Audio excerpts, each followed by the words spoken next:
99.8. Très heureuse, je vous le répète, d'être avec nous et merci de nous accorder cet instant.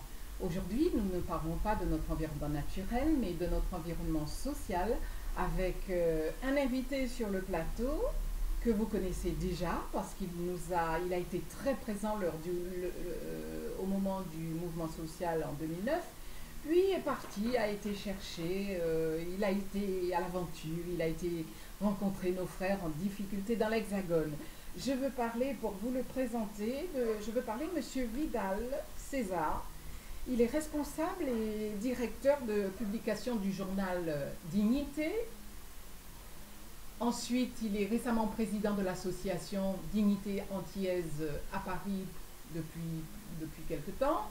Ensuite, c'est un éducateur sportif, mais un sportif passionné, dont la fille, Vidal Marine, tenez-vous bien, elle est championne de France du triple saut et vice-championne du saut en longueur. Waouh! Félicitations à Vidal César, qui est notamment père de famille de 4 enfants, dont 3 filles et un garçon. Bon travail, n'est-ce pas?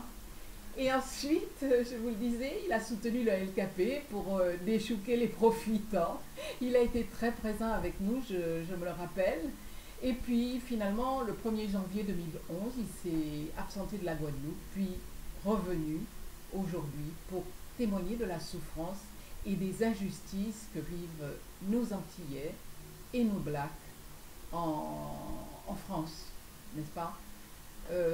Il nous a également écrit un livre, son premier livre, qui vous parle de la face cachée du social en France, qu'il dédie à ceux et celles qui sont plus ou moins en difficulté en France, notamment à ses amis et connaissances guadeloupéennes qu'il a vues dans une situation particulièrement étrangère à la Guadeloupe et du Guadeloupéen.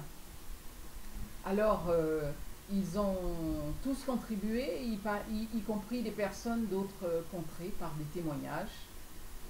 Et il les remercie d'avoir permis d'articuler ces quelques observations dont il va vous parler tout à l'heure.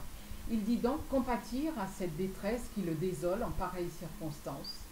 Alors, les débats et autres conférences auxquelles il a pu participer ont été très prolifiques et ont beaucoup enrichi son orientation pour boucler cet ouvrage.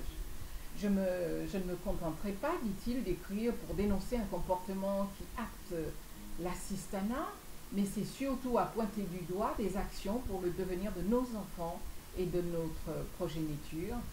Et ce livre, dit-il, puisse-t-il présenter des solutions pour se reprendre en main. Alors, César, Vidal César, bonjour à toi, je te tutoie. Comment vas-tu? On est très heureux de te voir revenir parmi nous pour nous parler de ce que tu vis là-bas, de la situation réelle de nos compatriotes. Et alors, je voudrais te demander, finalement, quel regard tu portes sur la situation sociale des Guadeloupéens dans l'Hexagone?